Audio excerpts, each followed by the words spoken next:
저는 오늘 이 말씀을 가지고요, 여러분과 함께 하나님을 두려워하라 라는 제목으로 함께 은혜의 말씀을 나누기를 원합니다. 예수님이 부활하신 후에 하늘로 승천하셨습니다. 그리고 난 후에 예루살렘에 처음 교회가 세워지기 시작을 합니다. 그래서 성도들은 감격 가운데 그 교회를 세워나가기 위해서 자발적으로 매우 헌신을 많이 했던 것 같습니다. 성도들이 이 교회에 자발적으로 헌신한 데에는 두 가지 큰 이유가 있었습니다. 첫 번째 이유는 사도들이 전해주는 예수님의 부활에 대한 말씀에 은혜를 너무나도 많이 받았기 때문에, 그리고 그것을 믿었기 때문에 그들은 교회를 세워나가는 것을 사명을 알고 그들은 헌신했던 것이죠. 그리고 두 번째는 예루살렘에 유대인들의 핍박이 있었기 때문에 그들은 이 교회를 지키고 세워나가기 위하여서 매우 큰 헌신을 하였던 것입니다. 비록 예루살렘에 교회가 세워지긴 했지만 상황은 녹록지 않았습니다. 유대인들은 교회와 기독교인들을 인정하지 않았습니다. 그래서 그들은 대놓고 이 기독교인들을 핍박하기 시작했던 거죠. 이 핍박했던 모양은 이런 모양새였습니다. 교회를 다니고 기독교인이라고 하면 직장을 주지 않는 겁니다. 그리고 또 하나는 시장에서 장사하는 사람들이 교회에 다닌다고 하고 기독교인이라고 얘기를 하면 그 사람들에게는 물건을 팔지 않는 겁니다. 그러니까 교회 다니고 기독교인이라는 이유 하나만으로 그 사회에서는 매장당했던 것이죠. 그들은 도저히 살아갈 길이 없었던 것입니다. 그런데 이런 상황이 벌어지니까 교회 안에서 은혜를 받은 성도들이 먼저 움직이기 시작을 합니다. 자신의 물건을 성도들과 서로 나누어 쓰고, 또 자기의 소유를 팔아서 그 대금을 교회에다가 헌금함을 통하여서 사람들의 필요에 따라서 사도들의 손길을 통하여서 그거를 돌보았던 것이죠. 그러다 보니까 특별히 사회에서 특별히 사람들로부터 이 경제생활이 이루어지지 아니하여도 교회에 다니는 사람들의 어떤 도움을 통하여서 이 기독교인들은 삶을 살아갈 수가 있었던 것이죠.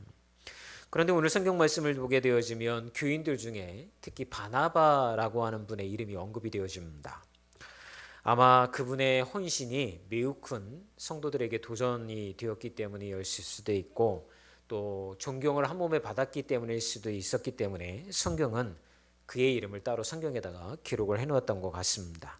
어쨌든 이 예루살렘 교회에 다니는 성도들은요, 서로 사랑으로 하나가 되었습니다. 다 서로 돌보고 필요를 채워주고 내 것을 가지고 내 것이라 여기지 아니하고 다 내놓았던 것이죠. 그러다 보니까 이 교회는 여러분 든든히 세워져 갈 수밖에 없었던 거죠. 바라기는 우리 교회도 이 예루살렘 교회처럼 이렇게 서로의 필요를 채워주고 기도해주고 사랑으로 감싸 안아서 든든히 세워져 가는 그런 교회가 되어지기를 소망해 봅니다. 그런 상황을요, 32절과 34절 35절에 성경은 이렇게 표현을 하고 있습니다. 같이 읽어볼까요? 믿는 무리가 한 마음과 한 뜻이 되어 모든 물건을 서로 통용하고 자기의 재물을 조금이라도 자기 것이라 하는 이가 하나도 없더라. 그 중에 가난한 사람이 없으니 이는 밭과 집 있는 자는 팔아 그 판 것의 값을 가져다가 사도들의 발 앞에 두매 그들이 각 사람의 필요에 따라 나누어 줌이라. 아멘. 그런데 성경은 이렇게 아름다운 모습만 묘사를 하다가 갑자기 5장으로 넘어가서는 아나니아와 삽비라의 이름을 언급을 하기 시작을 합니다. 아나니아와 삽비라는 부부입니다. 이 부부도 자신들의 소유를 팔아서 사도들의 발 앞에 가져오게 되어지죠. 그런데 어찌된 일인지 그들은 자신들의 소유를 판 모든 금액을 다 헌금하지 아니하고 그 중에 일부를 따로 떼어놓고 나머지만 교회에 헌금을 하고 맙니다.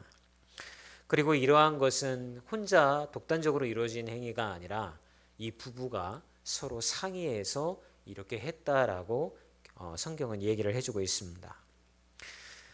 그렇게 헌금을 가지고 교회에 왔더니, 그리고 그것을 베드로 앞에 놓았더니 베드로가 아나니아에게 이야기하기를 어찌하여 사탄이 내 마음에 가득하여서 내가 성령을 속이고 땅값 얼마를 감추었느냐라고 하면서 이 아나니아를 질책을 합니다.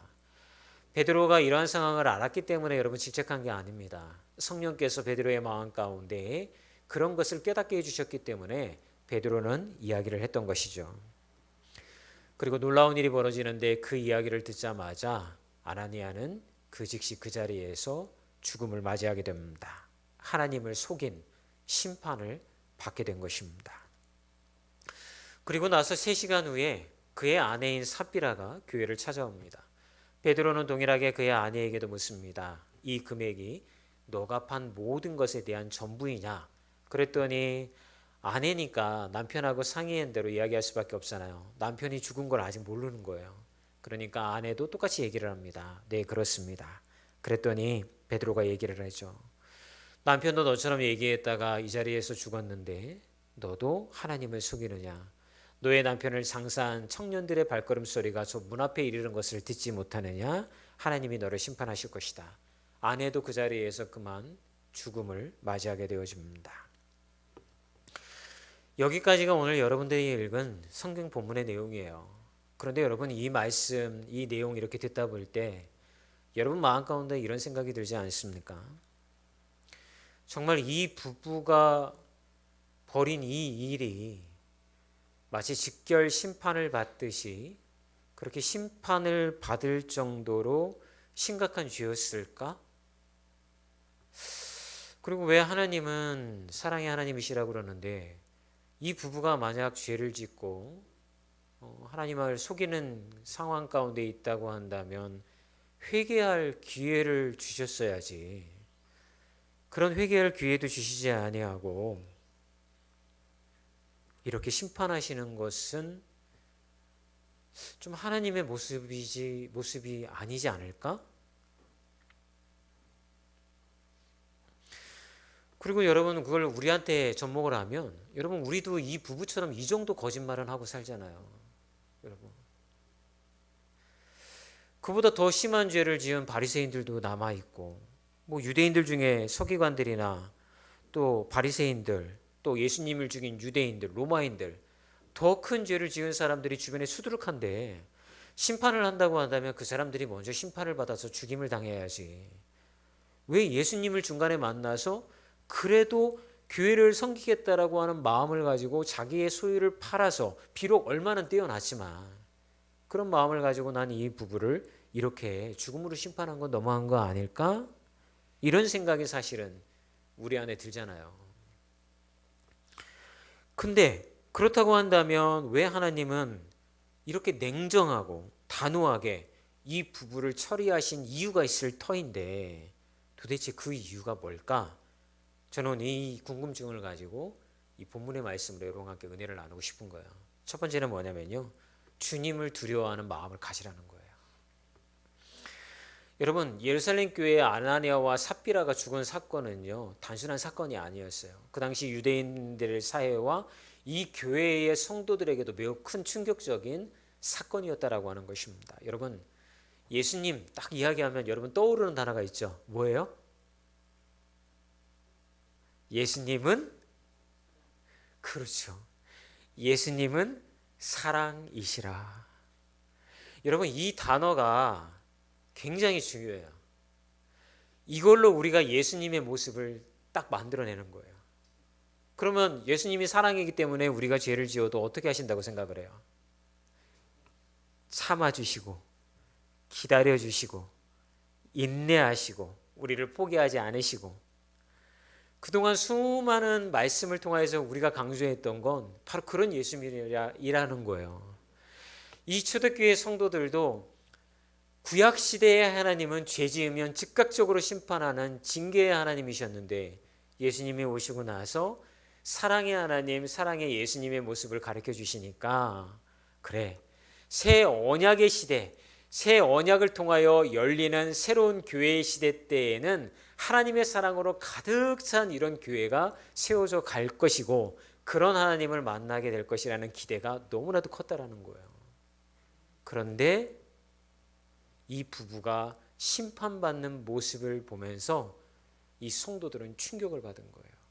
하나님은 죄에 대해서는 즉각적으로 분노하시고 심판하시는 하나님, 예수님, 이거를 깨닫게 되어진 거예요. 여러분 우리 시대에 실종된 하나님의 모습이라고 한다면 그 성품은요 바로 진노의 하나님이 아닐까 그런 생각을 해봅니다.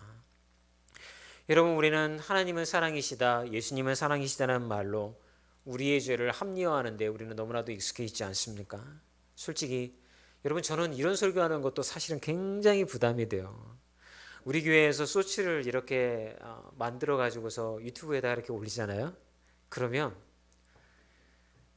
조회수가 낮은 쇼츠와 제일 많은 조회수를 올린 게 18,000명이 조회를 한 그런 영상이 있어요. 이 차이점을 제가 이렇게 보면 확연하게 나누어져요. 조회수가 나는 거는요, 심판, 징계, 하나님에 대한 두려움, 이런 거는요 사람들이 잘 안 보려고 그래요. 그런데 조회수가 높은 영상은 어떤 거냐면, 하나님은 사랑이시고 우리를 인내해 주시고 여러분들을 기다려 주시고 복을 주시고 절대 여러분들을 포기하지 않으시고, 이런 어떤 내용들이 있는 영상은요 조회수가 그만큼 높아요. 이건 뭘 말해주는 걸까요? 심판이 싫다는 거예요. 하나님이 우리를 치시고 징계하시는 게 마음에 들지 않다는 거예요. 그런 것보다 우리의 마음을 조금 위로해주고 살아가는데 힘이 되어줄 이야기를 듣고 싶어 하는 거예요. 그런데 성경은 우리에게 하나님의 속성 두 가지를 정확하게 얘기해 주는 거예요. 하나님은 우리를 사랑하셔요. 그건 변하지 않으세요. 그런데 여러분, 잊지 말아셔야 할 게 또 하나 있어요. 죄에 대해서는 여러분, 하나님은 분노하신다라고 하는 거예요. 그거를 가르쳐 주기 위하여서 하나님은 아나니아와의 삽비라의 모습을 통하여서 이 초대교회가 세워져 가는 것, 하나님의 속성 하나, 죄에 대해서 분노하는 하나님의 모습을 잊지 않게 하기 위하여서 그들의 생명을 거두어 가셨던 것입니다. 여러분, 생각해 보세요. 교회가 이제 세워지고 있어요. 하나님을 온전히 온 마음으로 따라가려고 작정한 사람들이 모인 곳이에요. 그런데 그들의 마음 가운데에 여러분 죄가 들어와 있어요. 그렇다고 한다면 여러분, 이때 첫 단추를 잘못 깨면 이 교회는 건강하게 세워져 갈 수가 없는 거예요. 하나님은 가르치시기로 작정하신 거예요. 죄에 대해 어떤 마음을 가지고 계신지 하나님이 알려주시기를 원하셨던 거예요. 사랑하는 여러분, 성경에 보면 하나님을 두려워하지 않는 마음을 가진 사람을 찾다 보면 첫 번째 창세기에서 발견하게 되는 사람이 있는데, 바로 그 사람이 창세기 4장에 나오는 카인이라고 하는 사람입니다. 아시죠? 아담과 하와의 큰아들이었던 카인, 그죠? 카인은 농사를 지었고 둘째 아들이었던 아벨은 여러분 양을 키웠습니다. 어느 날 하나님 앞에 제사를 올려드리는 날이 되었습니다. 농사를 지었던 카인은 하나님 앞에 제물을, 곡식을 가지고 왔고, 양을 키웠던 아벨은 어린 양을 제물로 바쳤습니다. 여러분들이 잘 아시는 것처럼 하나님은 아벨의 제물은 받아주셨지만 카인의 제물은 받지 않으셨습니다. 카인이 드린 예배 자체를 인정하지 않으신 것입니다. 왜 그랬을까요? 피의 제사가 있었다, 카인은 농산물이기 때문에 피가 없었다, 이런 설교도 아마 많이 들으셨을 것 같지만 그게 아니고요. 카인에게는 하나님을 두려워하고 경외하는 마음이 그 중심에 없었기 때문에 그런 거예요. 왜 우리가 이렇게 해석할 수 있냐면요, 창세기 4장 5절에서 7절을 가면 이런 구절이 나옵니다. 같이 읽어볼까요? 시작. 가인과 그의 제물을 받지 아니하신지라 가인이 몹시 분하여 안색이 변하니 여호와께서 가인에게 이르시되 내가 분하여함은 어찌 됨이며 안색이 변함은 어찌 됨이냐. 죄가 너를 원하나 너는 죄를 다스릴지니라. 여러분, 예수 믿는 사람들의 가장 큰 특징은 뭡니까? 그들의 삶과 마음 가운데 주님을 주인으로 두는 거예요. 그죠? 예수님 안 믿는 사람들의 가장 큰 차이점은 다른 게 아니죠. 자신들의 삶에, 자기 마음에 자기가 주인 되는 거예요. 자기가 주인이 되면 어떤 특징이 나타납니까? 내가 계획하고 작정하고 마음 먹은 대로 일이 이루어지지 아니하면 그 마음 가운데 분노가 일어나는 거예요. 여러분, 카인과 아벨은 바로 하나님께서 택하신 자녀였고 아담과 하와의 자손들입니다. 하나님을 아는 사람들입니다. 그런데도 불구하고 카인은 그들의 그 스스로의 마음 가운데 하나님을 모시고 있지 않은 거예요. 제사 드리라고 했으니까 제사 가운데 나아가긴 해요. 제사 예배 어떻게 드려야 하는지 알기 때문에 제물도 준비했어요.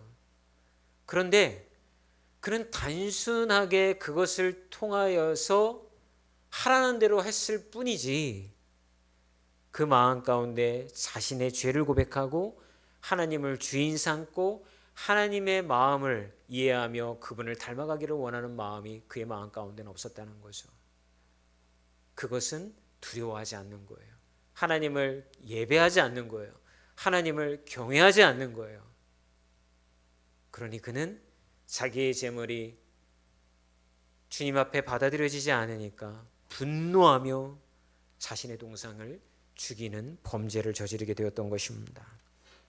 여러분, 교회에 우리가 지금 나와 있지만 여러분, 우리가 이 모습을 통하여서 깨달아야 될 것은 우리는 과연 하나님 앞에 예배드리러 나올 때에 주님을 향한 두려움과 떨림으로 나왔느냐 스스로에게 물어봐야 된다라고 하는 것입니다. 여러분, 우리가 주일날 주님 앞에 나와서 예배드리려는 이유는 한 주간 동안 내 인생의 주인이 내가 되었잖아요. 죄 짓고 살았잖아요. 여러분들이 윤리적으로 죄를 짓고 도덕적으로 많은 죄, 남 속이고 이런 거 얘기하는 거 아니에요. 한 주간 동안 내가 하고 싶은 대로, 내가 나에게 찾아온 생각대로 마음 먹고 한탄하고 그 다음에 걱정하고 또 한편으로는 남을 비방하고 이러면서 그런 길을 걸어갔잖아요. 그런데 주일날 나왔을 때는 어떤 마음을 가지고 주님 앞에 나옵니까? 주님, 제가 그렇게 살았습니다. 저의 인생 걱정하고 앞으로 벌어지지도 않고 일어난 일도 아닌데도 불구하고 나는 어떻게 하면서 자식 걱정하고 밤잠을 못 이루고 그러면서도 또 사람들 사이에서는 누군가를 깎아내리고 비방하고 하나님의 자녀의 삶을 우리는 살지 못했잖아요. 그러면 교회에 와서 우리는 주님 앞에 이 묵상의 기도 시간과 예배를 통하여 무엇을 해야 됩니까? 주님, 제가 또 내 인생의 주인이 내가 되어서 살았네요. 이 시간 회개하오니 하나님 저희 용서해 주세요.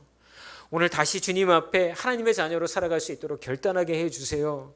주님이 이 예배가 끝난 뒤에 한 주간 살아갈 때 또 죄 지을 수 있는 환경 가운데 놓여지게 되어지지만 그때 다시 하나님의 자녀로 살아갈 수 있는 힘을 저에게 주세요 라고 하기 위하여서 여러분 오늘 예배 가운데 나와 하나님을 예배하는 거예요. 그런데 우리는 열심히 예배에 나오면서 하나님을 중심에 두지 아니하면 그런 분들은 어떤 열심을 가지고 교회에 나오는 분들입니까? 신앙심이 아니라 종교심인 거예요. 종교심과 신앙심의 가장 큰 차이점은 나의 중심에 하나님을 두느냐 나를 두느냐의 차이점일 뿐이지만 그 간극은 매우 큰 거예요. 여러분, 열심히 신앙생활 할 수 있어요. 11조도 열심히 드리고 기도하는 데 빠지지 아니하고 남을 잘 섬기고 봉사하고 헌신할 수 있어요.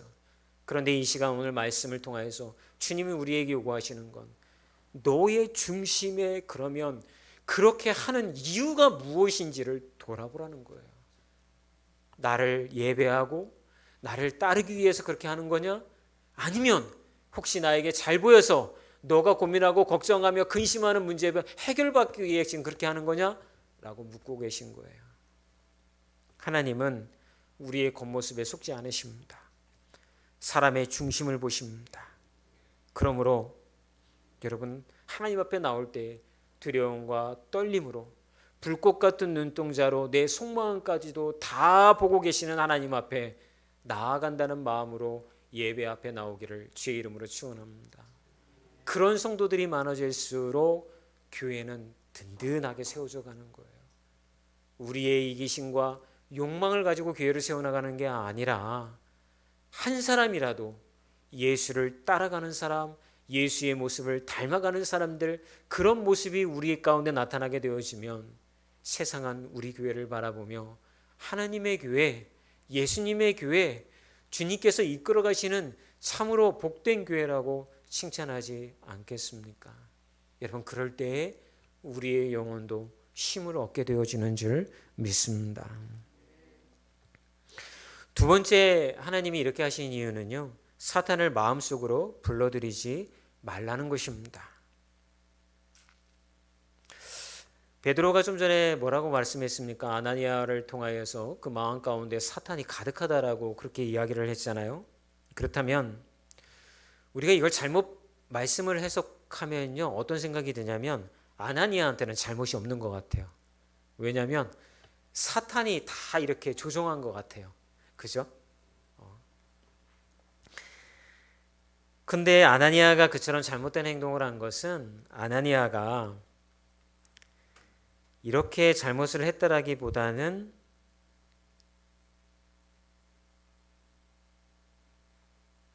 그 마음 가운데 그의 행위를 통하여 사탄을 불러들였기 때문에 이것이 바로 아나니아의 잘못이라는 것을 우리에게 얘기를 해주고 있는 거예요. 왜냐하면 4절의 말씀 한번 보겠습니다. 같이 읽어볼까요? 시작. 땅이 그래도 있을 때에는 내 땅이 아니며 판 후에도 내 마음대로 할 수가 없더냐? 어찌하여 이 일을 내 마음에 두었느냐? 사람에게 거짓말한 것이 아니요 하나님께로다. 여드로 베드로는 어찌하여 이 일을 내 마음에 두었느냐라고 꾸짖음으로 해서 문제의 책임을 갖다가 아나니아에게 묻고 있는 것입니다. 여러분, 아나니아의 마음이 사탄에게 빼앗긴 것은 사탄이 공격적으로 아나니아의 마음을 빼앗아가고 그를 조정했기 때문에 이 일이 벌어진 게 아니에요. 자기의 마음을 스스로 사탄에게 내어주었기 때문에 아나니아의 책임이라고 하는 것입니다. 제가 왜 이렇게 말씀을 드리냐면 사도 요한이 요한일서 5장 18절에 사탄과 우리와의 관계를 이렇게 설명해 주고 있기 때문에 그런 거예요. 같이 읽어볼까요? 하나님께로부터 난 자는 다 범죄하지 아니하는 줄을 우리가 아노라. 하나님께로부터 나신 자가 그를 지키심에 악한 자가 그를 만지지도 못하느니라. 여러분, 이 말씀에 보면 하나님께로부터 나신 자는 누굴 얘기를 하는 겁니까? 예수님이죠. 그리고 악한 자가 그를 만지지도 못하게 한다는 건 사탄이 우리를 공격하지도 만지지도 못하도록 누가 지키신다고요? 예수님이 지키신다고요. 그러니까 자 보세요. 우리가 예수님을 믿으면 예수님은 우리를 지키시고 사단이 우리를 공격하는 것을 막아주시는 거예요. 그죠? 그러니까 여러분들이 하나님의 말씀을 붙잡고 있을 때에 그냥 막 사탄이 여러분 마음으로 들어와서 여러분의 마음을 조정해가지고 죄짓게 만들고 이러는 게 아니라는 얘기인 거예요. 여러분들이 죄 가운데 놓이게 되어지고 여러분들이 하나님의 말씀에 거역하는 이유는 여러분들 안에 있는 욕망을 추구하면서 여러분들의 마음을 사탄에게 내어줬을 때, 여러분들이 능동적으로 여러분의 마음을 사탄에게 내어줬을 때에 사탄이 역사한다는 이야기를 우리에게 해주고 있다라고 하는 것입니다. 여러분, 우리 안에는 욕망이 다 있습니다. 그리고 그 욕망보다 더 좋은 먹이는 없습니다. 사탄은 우리의 욕망의 먹이를 가장 좋아합니다. 그리고 그 욕망을 가지고 사탄을 자꾸 우리의 사탄에게 마음을 내어줄 때마다 여러분, 우리의 삶은 어떻게 되옵니까? 파멸의 길로 걸어가게 되어진다라고 하는 것입니다. 여러분, 우리 안에 있는 욕망에 따라서 어떤 욕망을 가지고 살아갑니까? 성공하고도 싶고 남부럽지 않은 인생도 살고 싶고 다른 모두에게 인정받고도 싶고 칭찬받는 인생이 되고도 싶은 게 우리의 욕망인 거예요. 그죠? 그래서 여러분, 우리는 신앙생활을 하든 삶에 있어도 남의 눈치를 많이 봅니다. 오늘 본문 말씀을 보게 되면 아나니아와 삽비라가 그 판 금액의 일부를 왜 떼고서 나머지만 가지고 왔을까요? 애초에 헌금하지 않았다고 한다면, 그런 일을 벌이지도 않았다라고 한다면 이들은 살 수 있었을 거예요. 그죠? 그런데 교회 성도들을 보니까 바나바라고 하는 큰 인물이 그런 일을 한 거예요. 사람들이 바나바를 칭찬합니다. 정말 대단하다. 저 사람의 헌신은 따라갈 수가 없다. 우리도 도전을 받았으니 조금이나마 바나바처럼 교회를 세워나가는데 우리도 헌신해야겠다. 강한 도전의 그 통로가 되어진 거죠. 그죠? 그런데 가만히 생각해 보면 아나니아와 삽비라는 도전은 받을지언정 바나바처럼 우리도 이 교회 안에서 존경받고 남들의 인정도 받고 옆에 있는 사람 내니까 나도 내야 되지 않을까? 라고 하는 눈치를 보았기 때문에 이 일을 행한 것이 아닐까 우리는 생각해 볼 수가 있게 되는 거예요. 여러분, 그 욕구와 욕망은 무엇입니까? 바나바처럼 인정받고 싶은 욕구, 바나바처럼 칭찬받고 싶은 욕구, 다른 사람들로부터 정말 신실한 성도라고 하는 걸 인정받고 싶은 욕구, 이런 것들이 이들의 마음을 사탄에게 내어주도록 만들어 놓았다라는 거예요. 그러므로 여러분, 회개의 기회가 있을 때에 하나님 앞에 나와 회개함을 통하여 돌이키는 여러분이 되었으면 좋겠습니다. 여러분, 오늘 본문 말씀을 보게 되어지면 아나니아의 그 삽비라의 모습을 보게 되어지면 베드로는 삽비라에게 회개의 기회를 준 거를 여러분 눈치채셨습니까? 그냥 남편처럼 바로 목숨을 앗아간 게 아니에요. 5장 8절의 말씀을 볼까요? 삽비라를 만나서 베드로가 이런 얘기를 합니다. 같이 읽어볼까요? 베드로가 이르되 그 땅 판값이 이것뿐이냐 내게 말하라 하니 이르되 예 이것뿐이라 하더라. 만약 이때의 아내 삽비라가 무언가 깨닫고 아닙니다. 사실은 남편과 약속은 했지만 사실은 전부가 아닙니다. 라고 회개했다라고 한다면 다시 살 수 있는 길, 소망의 길이 열렸을 거예요. 그런데 삽비라는 이 회개의 기회를 걷어찹니다. 자, 이런 일들이 어떻게 벌어지냐면 여러분 여호수아 7장에 가면 회개의 기회를 걷어찬 한 사람을 우리에게 소개를 하고 있어요. 그의 이름은 누구냐면 아간입니다. 아간. 주님께서는 여러분 여리고성을 무너뜨릴 때 여리고성에 있는 모든 것이 다 하나님 앞에 속해 있는 것이기 때문에 건드리지 말라고 그랬어요. 그 이후의 전리품들은 내가 다 너희들에게 준다고 그랬어요. 그런데 아간은 여리고의 전투가 끝난 후에 여리고성에서 물건을 훔칩니다. 그리고 그것을 감춥니다. 그리고 그 결과는 여러분 아이성 전투에서 패배를 당합니다. 이스라엘 백성들은 충격에 빠집니다.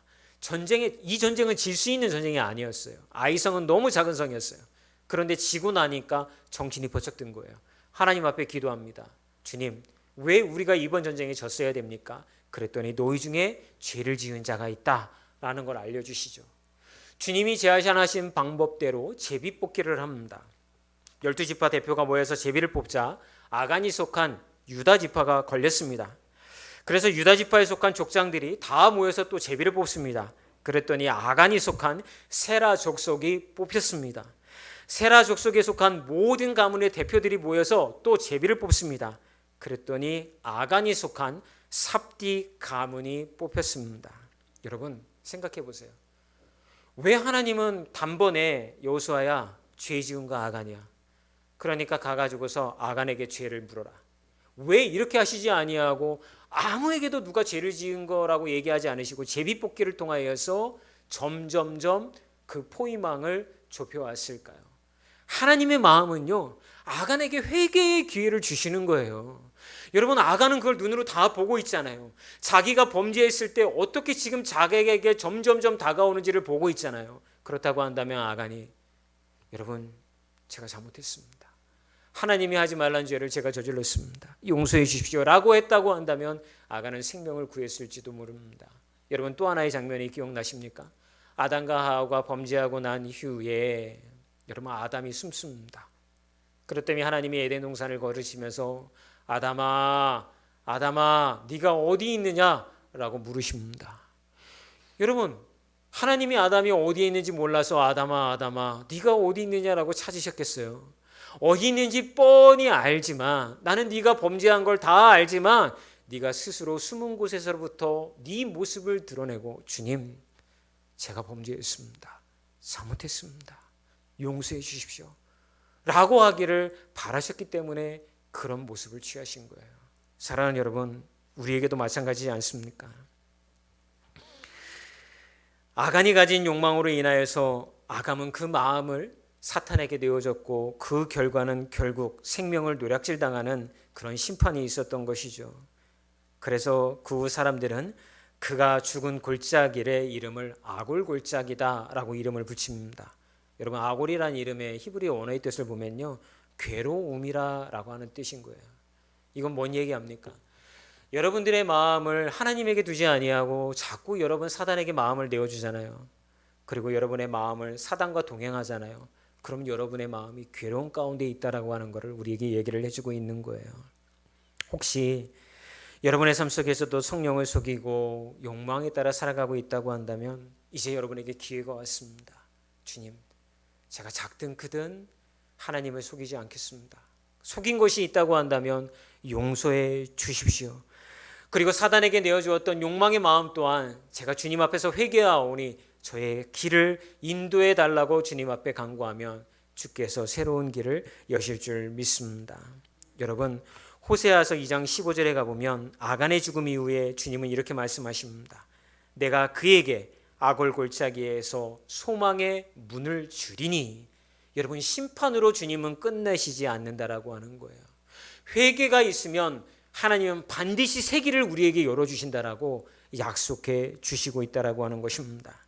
오늘 여러분 앞에는 두 가지 중 하나를 선택해야 하는 길이 놓여져 있습니다. 아나니아처럼 아간처럼 끝까지 내 욕망을 감추고 하나님을 속이려 하다가 스스로 무너진 길을 찾을 것인지, 아니면 오늘 이 말씀 앞에서 내 안의 거짓을 내 주님 앞에서 내려놓고 회개의 눈물로 아골골짜기를 지나서 소망의 문을 여는 삶으로 나아갈 것인지를 여러분들이 선택하셨으면 좋겠습니다. 사랑하는 여러분, 내 안의 욕망을 내려놓고 성령을 속이지 않으면, 그리고 하나님을 두려워하는 마음으로 그 자리에 서 있으면 주님은 새 길을 열어주실 줄 믿습니다.